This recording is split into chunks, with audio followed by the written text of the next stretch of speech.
What about now? Yeah. All right. I've actually stashed away water up here, so let me grab that. If you guys will stand again for the reading of God's Word, my text is going to be out of Hebrews 13, 1 through 16. Sorry, 1 through 6. That's funny. And before I read the text, I just want to say what a privilege it is to be here with you guys in this way. I want you to know that the elders have, and you guys have dreamed very well for us, the interns and the guys going through. And we want you to know that we are also dreaming well for the people, hopefully, that we're going to be impacting because of your graciousness and letting us preach. And because of the skills that you're letting us kind of hone. And it's just really incredible what you guys do. So I, on behalf of the interns, past, present, and future, just say thank you. So chapter 13, verse 1. Let brotherly love continue. Do not neglect to show hospitality to strangers, for thereby some have entertained angels unawares. Remember those who are in prison, as though in prison with them, and those who are mistreated, since you also are in the body. Let marriage be held in honor among all, and let the marriage bed be undefiled, for God will judge the sexually immoral and the adulterous. Keep your life free from money, from the love of money, and be content with what you have, for He has said, I will never leave you nor forsake you. So we can confidently say, the Lord is my helper, I will not fear. What can man do to me? Let's pray. Father, I pray for tonight that we would understand what it is to love each other better through the word spoken, and that we would catch a vision and a dream for what it would look like to be even more hospitable than we already are to strangers and each other, and that you would equip us by your power to do so, because you are a God who will never leave us nor forsake us. Amen. You guys can be seated. In ancient Greece, there was an evil man named Damastes, who legend has it was the son of the ocean god Poseidon, and he lived on a highway called the Sacred Road. And people would come from temple to temple as they're going around worshiping their gods. And he had a stronghold in the hills, and it was sit right on this road called the Sacred Road. And he was an evil man, but you wouldn't know it kind of right off the bat, because he would invite people into his home, and he would show great hospitality to them. He would give them fine meals, play music for them, have great conversation. And then at the very end of the evening, when the travelers were resting and in full confidence with Damastes, he would then take them up to their chambers, where he had a bed made of iron. And this bed was always either too short or too long, depending on the traveler. And it was made of iron, it was hard. And when the traveler would say, Damastes, do you have somewhere else I can stay? Because this bed is made of iron. This is really hard, and it's always long, and it's always too short. Is there anything you could do? And then Damastes, being the evil man that he was, would then take them, bind them to this bed with shackles, and then begin to stretch them on a rack and break bones and pull ligaments. Or if they were too long, he would shorten them so that they would meet his expectations. Very gruesome story. And luckily, in this story, Theseus, the great adventurer, the great hero, comes in and he saves the day. He outwits Damastes, and then he ensures safety for the travelers on the Sacred Road. And this is in story after story after story in ancient literature. And it's even in stories in the Bible. You have characters who show or don't show hospitality, and it's supposed to give you this sense where either they're good or they're bad, or they're trustworthy or not trustworthy. And it's something within the ancient world that happened all the time. In Greek culture, Zeus, the main god, was the patron god of hospitality and lightning, but it was also hospitality. It was something integral to every ancient society. And I don't think we, in this world of our white picket fences and our own homes and our own cars and our own jobs and our own little microcosms of a world, really understand what hospitality is like, or really understand the value of it, the importance of it. In ancient times, traveling from one area to another was incredibly dangerous.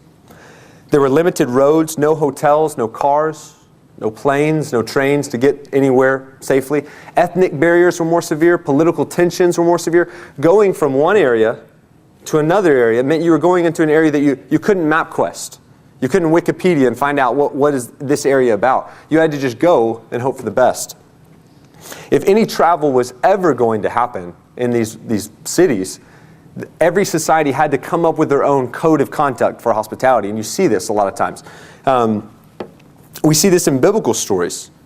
When travelers would come into a city and immediately go to the town center, the town square, a major well of the area, and they would like hang out there and they would just kind of sit and wait, and hopefully someone would take them in.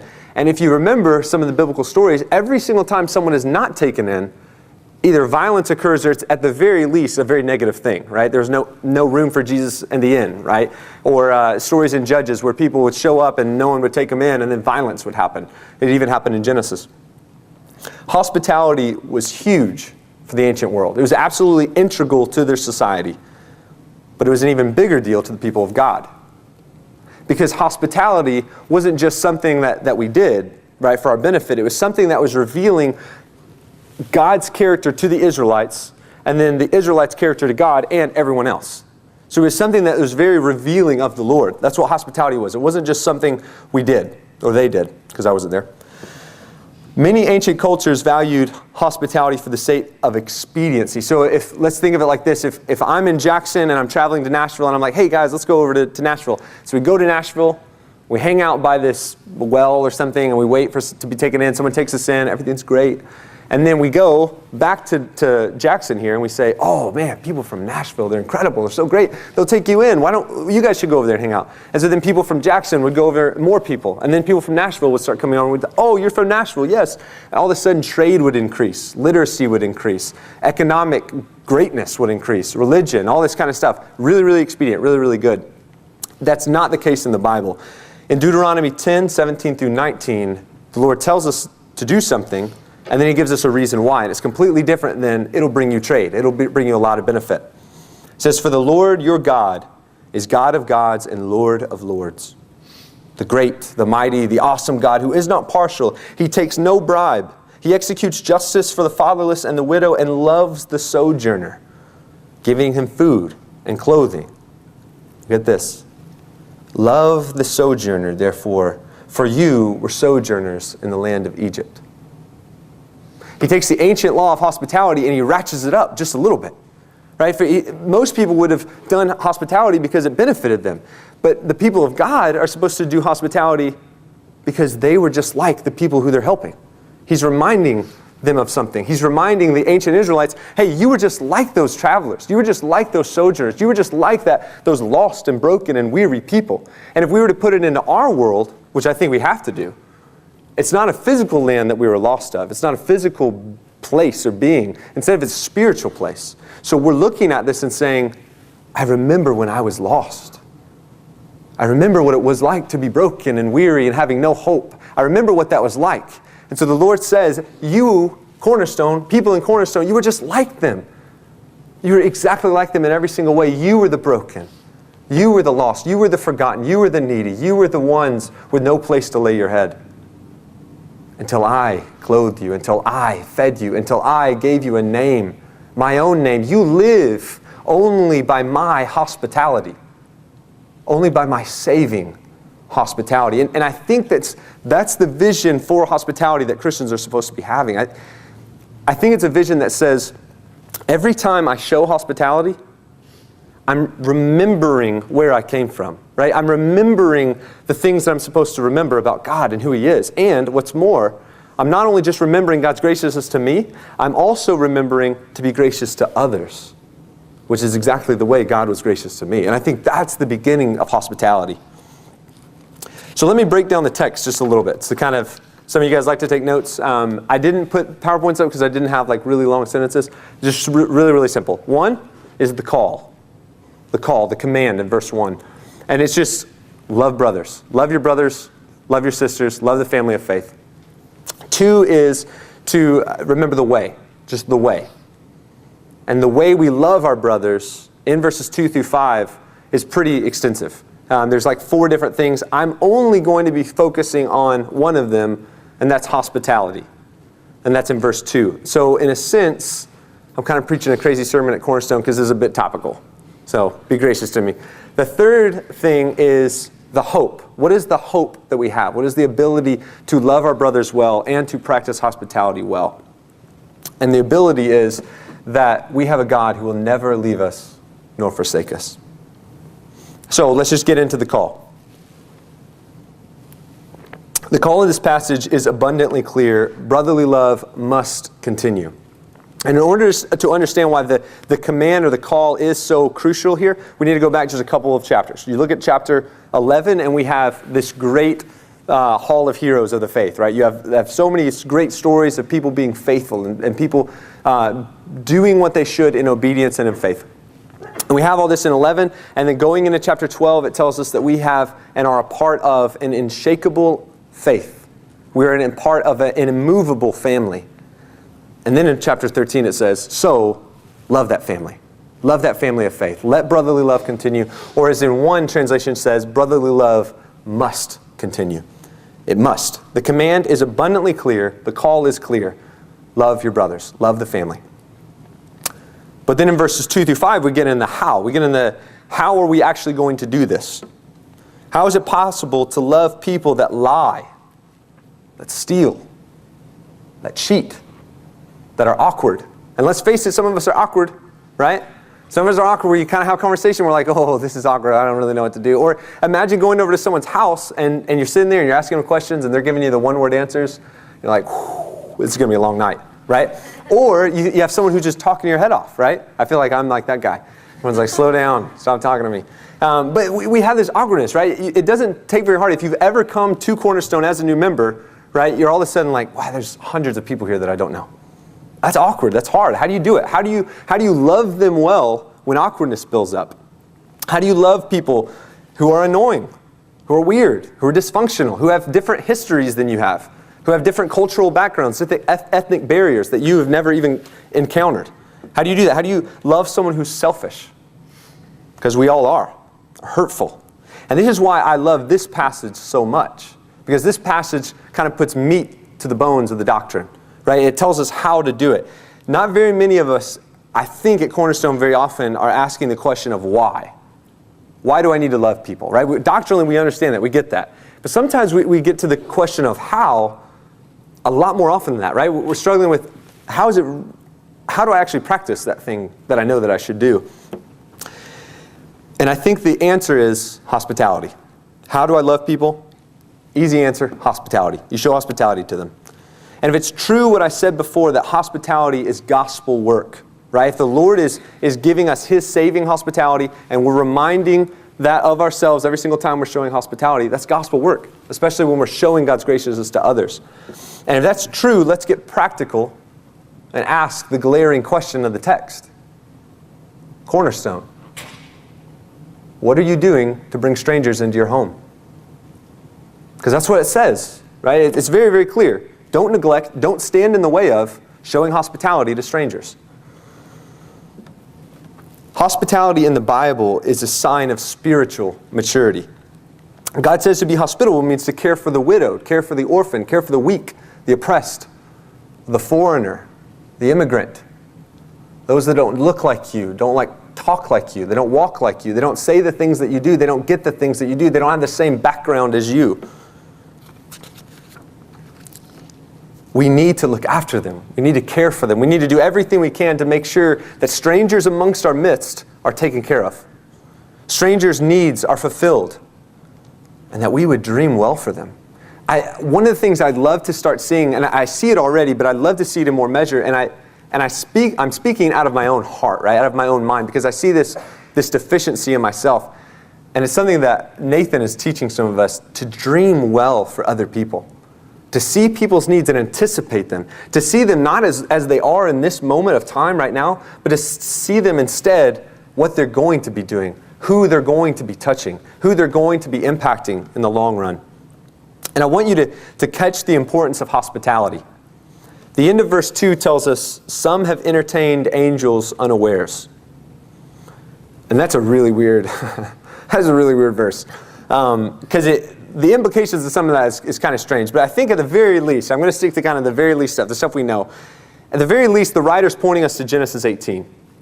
And that's where Abraham is hanging out in his tent, and he's one of the founders of the faith, right? Abraham is hanging out there, and Sarah's probably laughing somewhere in the back, and some people come up, 3 different strangers, and And Abraham, of course, shows hospitality to them. He loves them. He does things well for them. He entertains them. He's like, hey, how's this? Can I get you anything? Right, good, okay.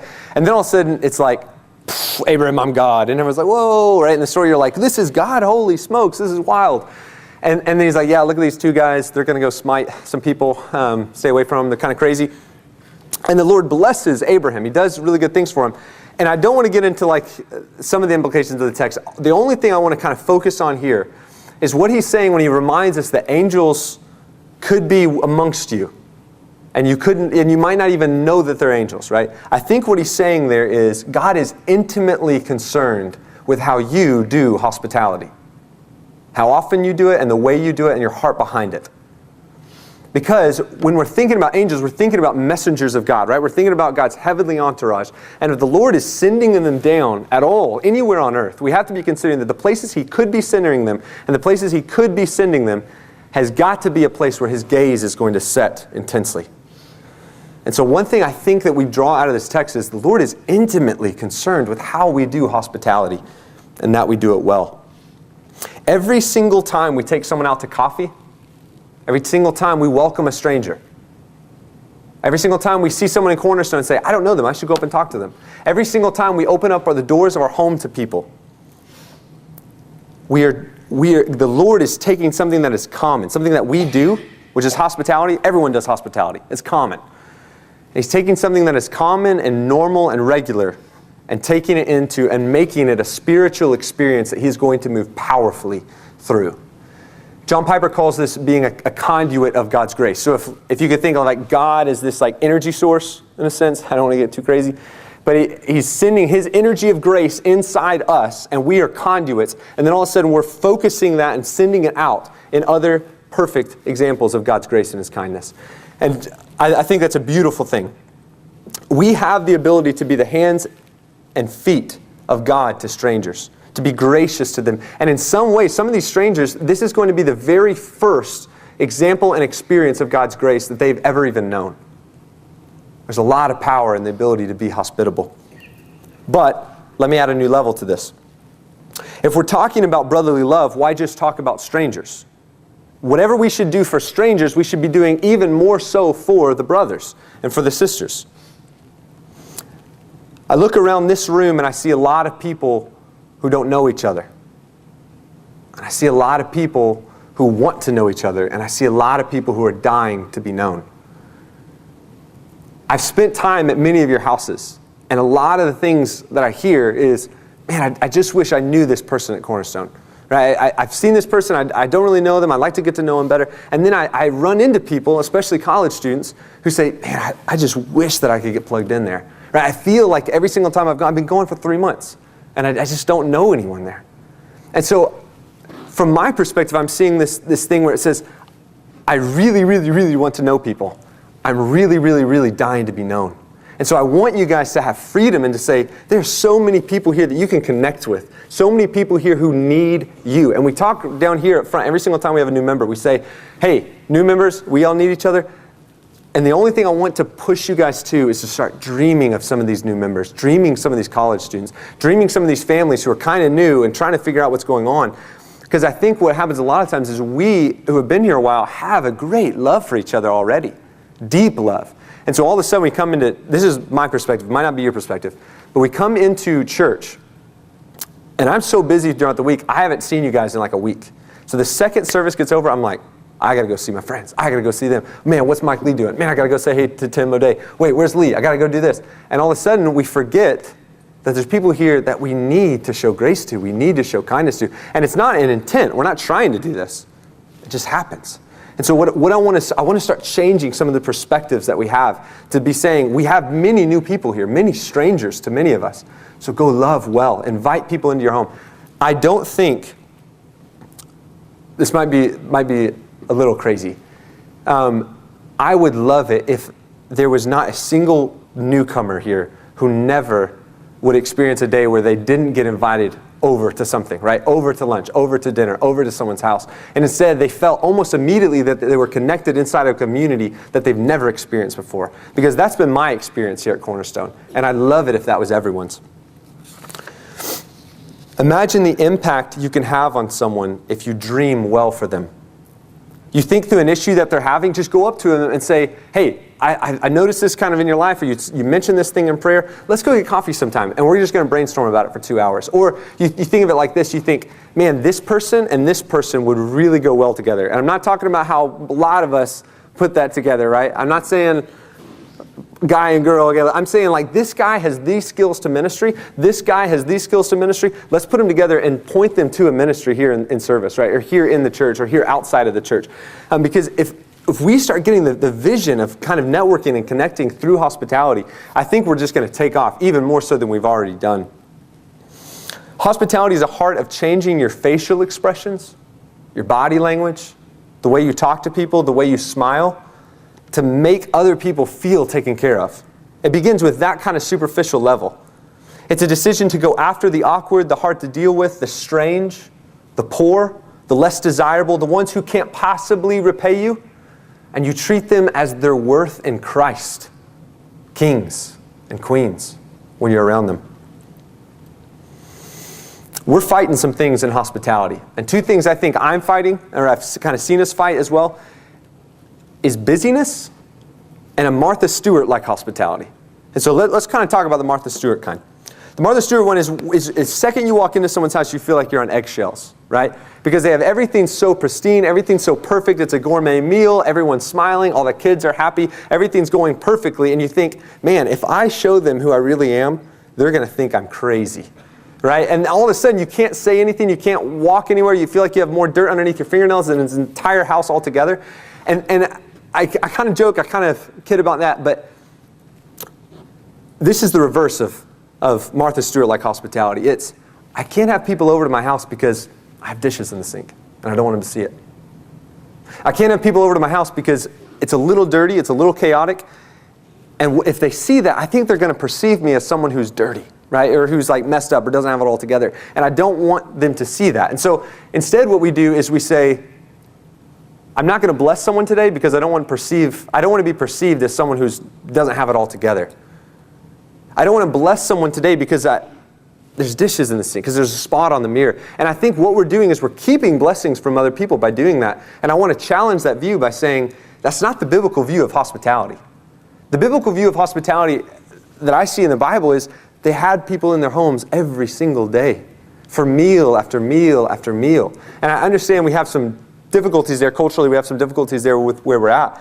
But I think if we have that kind of philosophy, that kind of mentality, that I'm going to be completely vulnerable, I'm going to stop exporting this image and this facade that I have it all together, that my kids are happy, my spouse is happy, that the roommates are happy, that everything's great, everything's clean. And if all of a sudden we start being vulnerable with each other and accountable to each other and authentic with each other, I think our love is going to increase for each other. Because if we don't do that, then we're going to start comparing and start hindering our love for each other. The second thing I want to talk about is busyness. And I'm the worst at this. Even this week, this is ridiculous. Even this week, I would think I'm too busy to be hospitable to these people because I'm writing a sermon on hospitality. Right? And people would come over to my house and I'd be like, oh, man, it's about that time, look at the time, I got stuff to do, got to write that sermon. And I was convicted, like all week, every single time this happened, I thought, what am I doing? I've got to be hospitable, I've got to be, because my busyness is keeping me from it. If you grew up in the 90s, like I did, and I'm going to say this, and you were like, that's not me at all. I grew up with Adventures in Odyssey. Like this, I watched that, or I listened to that radio drama, and watched the movies and everything, and characters like Eugene and Mr. Whitaker and all that. Okay, it's like MTV for like church nerds, right? And one time there was a story where they did a rendition of Pilgrim's Progress, and so it's a little bit different than the normal Pilgrim's Progress. This Pilgrim's Progress, you had Christian, and he was trying to get to the celestial city. He was on his path, trying to do everything he could to get there. And he wanted an audience with the king. He wanted to see the king and to see him in his splendor. And he wanted to say, I'll serve you. I pledge allegiance to the king. I don't know. He just wanted to see him. And so he's on his way to go to the celestial city. And there's all kind of pitfalls, all kind of characters, really scary ones even. And there was one character that was not scary at all. And her name was Miss Busybody. And it's a ridiculous radio drama. So Christian went up to Busybody. He's like, hey, what are you doing? And she's like, I'm busy. I'm doing all these things. And she's like, what are you doing? He's like, oh, I'm going to the celestial city to see the king.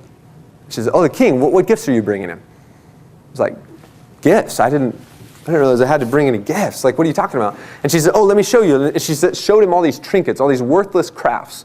Very, very small, not impressive at all. She said, I'm bringing these gifts to the king, and I have to continue to make them and do these things. And if you're like me, right, you grew up kind of with the Reformed tradition or whatever, and you're thinking, whoa, lady, that's works-based righteousness. You can't go to the king for that, right?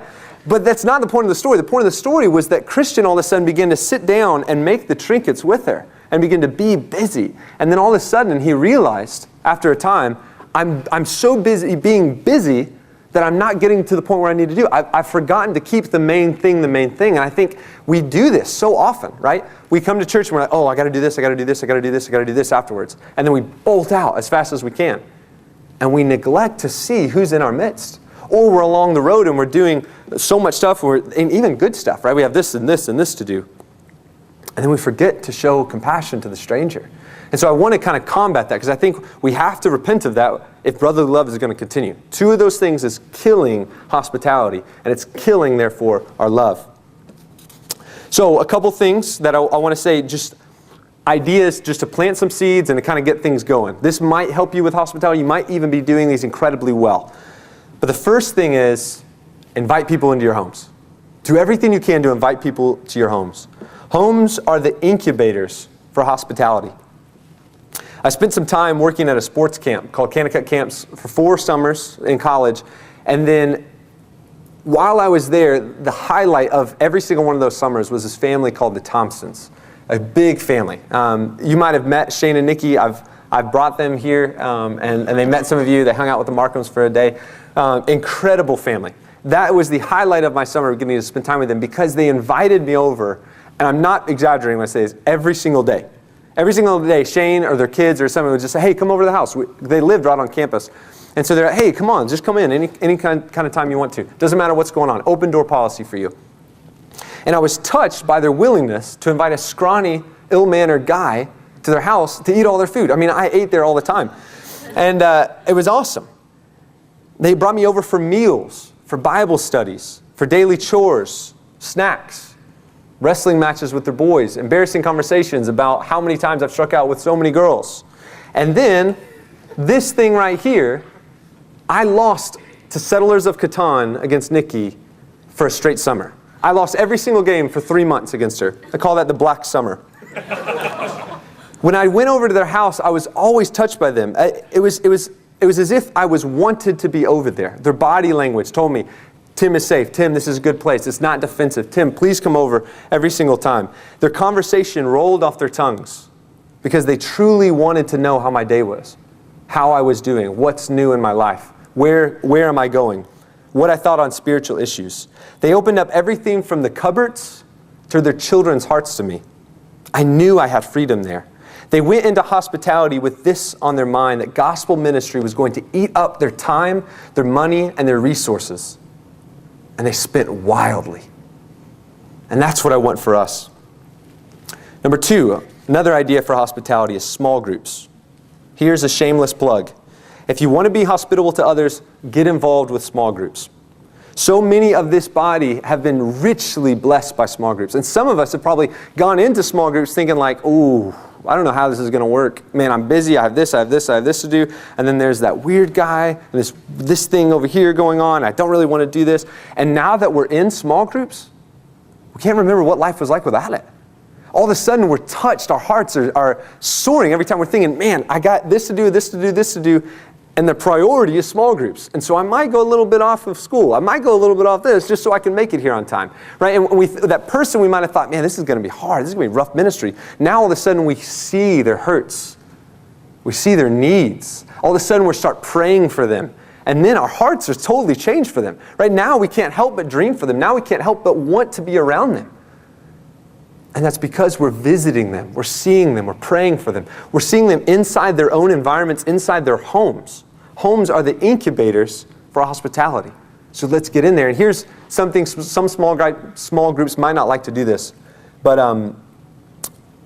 I really think we should start inviting people over into our house, right? Sometimes we have like the certain houses that we continue to go to, the certain one house.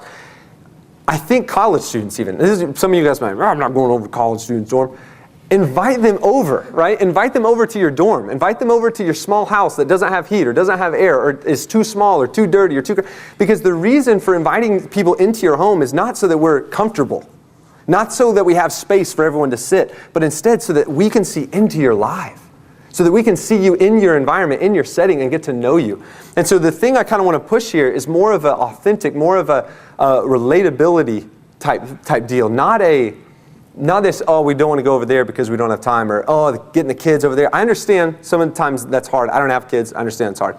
But I do just want to say, get the heart behind. Let the heart behind the hospitality shift a little. And the last kind of idea I want to throw out there for you, just for practical ideas, is volunteer. How to be hospitable to our city. I think there's a real push in this text to be hospitable to strangers, not just the brothers, not just the people who show up to church, but rather strangers, people we don't know, people we don't often see.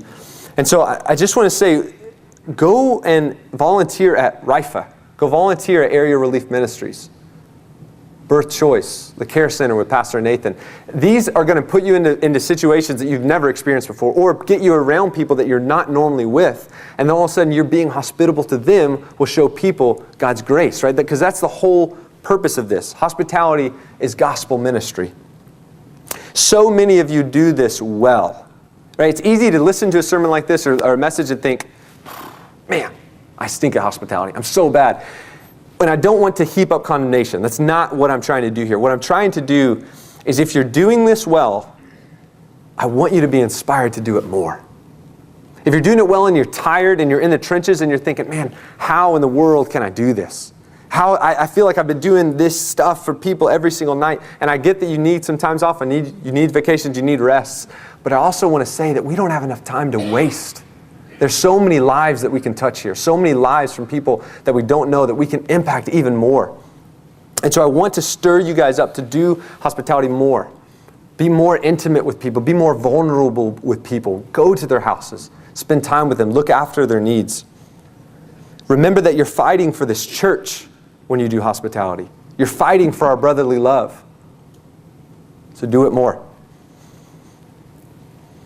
I realize that I'm skipping most of verses 2 through 5 when I say that, like, that's a whole point. It's not really a point. All I'm doing is verse 2. But I want you to have a concentrated look at hospitality.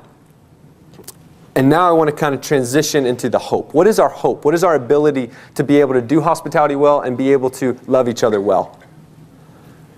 If the call is to love the family of faith and we're doing it by hospitality, what happens when we fail miserably at hospitality and love? Left up to us, we would turn hospitality into cliques, compassion into an obligation, and bringing people over into our house is a festival of pride. So, how do we do it? How is it possible to believe that I can divert funds to people I barely know? That I can give up my time and our resources of my family, your children, your spouse, your friends, and do it to people you don't even know? How can you share people's burdens when you have enough burdens as it is? How can you give your money to people that you think, I don't really even know if this is going to turn out as well as I'd like it to? Although it's paired with verse 5, which specifically talks about greed, I think the phrase there, in the end of verses 5 into 6, can go for every single one of the four how-tos in verses 2 through 5. And honestly, any command of the Bible. So I think it's safe to kind of use this one, just saying that. This is the phrase. For he has said, I will never leave you nor forsake you. So we can confidently say, the Lord is my helper. I will not fear. What can man do to me?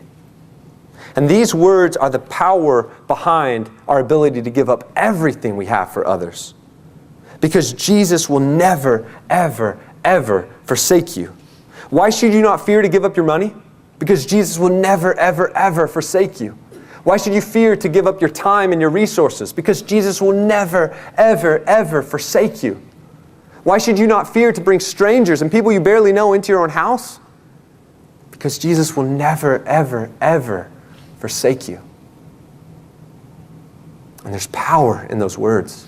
It should give steel to our veins and courage to our hearts to remember that we have a God who will never leave us no matter what we've done. And the reason He'll never leave us is because He paid it all.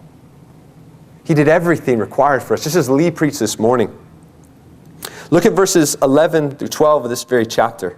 You see, Jesus was given the very reverse of hospitality. It says this with kind of confusing language in there, if you're new to the book of Hebrews. For the bodies of those animals whose blood is brought into the holy places by the high priest as a sacrifice for sin are burned outside of the camp. So Jesus also suffered outside of the gate in order to sanctify His people through His blood.